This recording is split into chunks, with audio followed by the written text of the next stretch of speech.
In the mid-1990s, online shopping wasn't a habit. It was a gamble.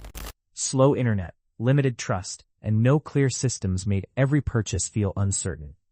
Out of that uncertainty, two companies emerged with completely opposite ideas about how the internet should sell things. One chose structure, control, and speed. The other chose openness, freedom, and unpredictability. And over time, that difference became the entire story. eBay launched in 1995 with almost no inventory and no warehouses. It didn't own products, store goods, or control shipping. Instead, it acted as a middle layer connecting buyers and sellers directly. At its peak in the early 2000s, eBay was handling hundreds of millions of listings globally and generating billions in revenue through transaction fees, typically around 10 to 12% per sale. By 2004, its market value had climbed above $50 billion, making it one of the most powerful internet companies in the world at the time. But its weakness was built into its model. eBay controlled the connection, not the outcome. It didn't manage product quality, delivery speed, or customer experience. Everything depended on individual sellers. Amazon started in 1994 with an approach. It began with books, but the real strategy was never books. It was control.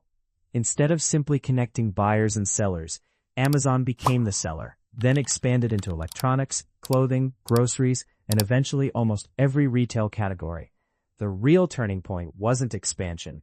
It was infrastructure. Amazon built warehouses, logistics networks, and fulfillment systems that allowed it to control the entire process from order to delivery.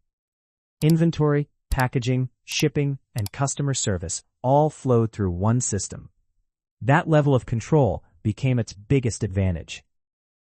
As the two companies grew, the numbers began to separate sharply. Today, Amazon generates roughly $575 to $600 billion in annual revenue and employs over 1.5 million people worldwide. Its Prime membership base has surpassed 200 million users globally, and it controls around 38 to 40% of U.S. e-commerce.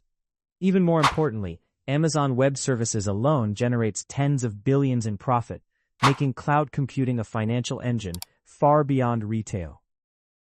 eBay, by contrast, generates around $10 billion in annual revenue, with gross merchandise volume in the $70 to $75 billion range. It still has over 130 million active buyers, but its role in the market is fundamentally different. It doesn't own inventory or logistics. It depends entirely on third-party sellers and external shipping networks. The deeper difference between them comes down to control versus network.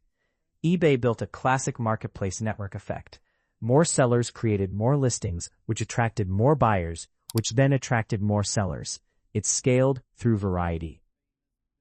But Amazon built a stronger version of that same loop. More sellers led to more selection, which allowed lower prices, faster delivery, and better customer experience, which then brought in more buyers and even more sellers. The difference is that Amazon didn't just expand choice, it improved execution. The real turning point in the war came with logistics. Amazon introduced Fulfillment by Amazon, allowing sellers to send their products into Amazon's warehouses. From there, Amazon handled storage, packaging, shipping, and returns.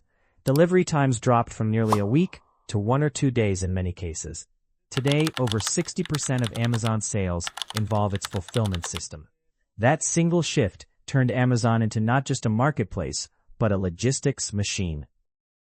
Then came Amazon Prime, which changed consumer psychology entirely. For about $139 a year in the US, customers received fast shipping, entertainment, and exclusive deals. But the real impact wasn't the perks, it was expectation. Waiting became inconvenience. 2-day shipping became the baseline. In some regions, same-day delivery became normal. eBay never had a way to match that consistency. Its model relied on individual sellers, meaning shipping speed, quality, and reliability always varied.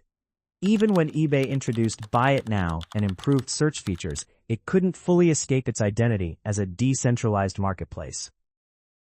Over time, Amazon expanded beyond retail into AWS cloud computing, advertising, and logistics.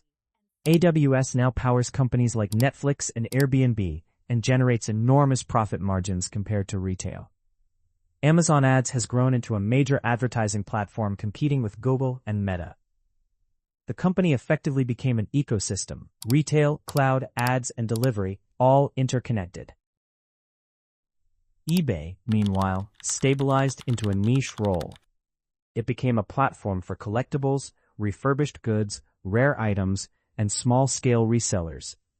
It still processes massive volumes of transactions, but it no longer defines everyday shopping behavior. The reason Amazon won wasn't just scale or timing, it was architecture. eBay built a decentralized system where control was distributed. Amazon built a centralized system where control was optimized. In a digital economy driven by speed, reliability, and convenience, that difference became decisive. Even now, the gap between the two models continues to define how modern e-commerce evolves. Amazon's system keeps reinforcing itself through data, logistics expansion, and algorithm-driven personalization. Every purchase feeds its recommendation engine, which improves what users see next, which increases purchases again. That feedback loop is one of the strongest compounding systems in modern business. Its logistics network has also become a barrier to entry for competitors. Building warehouses, shipping fleets, and same-day delivery infrastructure requires billions in capital and years of coordination. That means new competitors can copy Amazon's website, but not its system. eBay, on the other hand, operates more like an open digital bazaar. Its strength is in categories where uniqueness matters more than speed. Collectors searching for discontinued electronics or rare items still rely on it because Amazon's standardized supply chain cannot replicate that randomness. But the broader lesson of this battle is how consumer expectations permanently shifted. Before Amazon, waiting was normal. After Amazon, delay became friction. That change is now embedded into global e-commerce culture.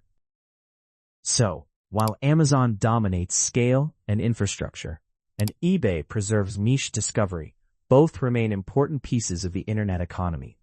Together they reveal a simple truth. The future of commerce is decided not just by products, but by how fast, consistent, and invisible the process of buying becomes. And that invisible process is now so deeply embedded in daily life that most people no longer even notice it working. It has become the default expectation worldwide.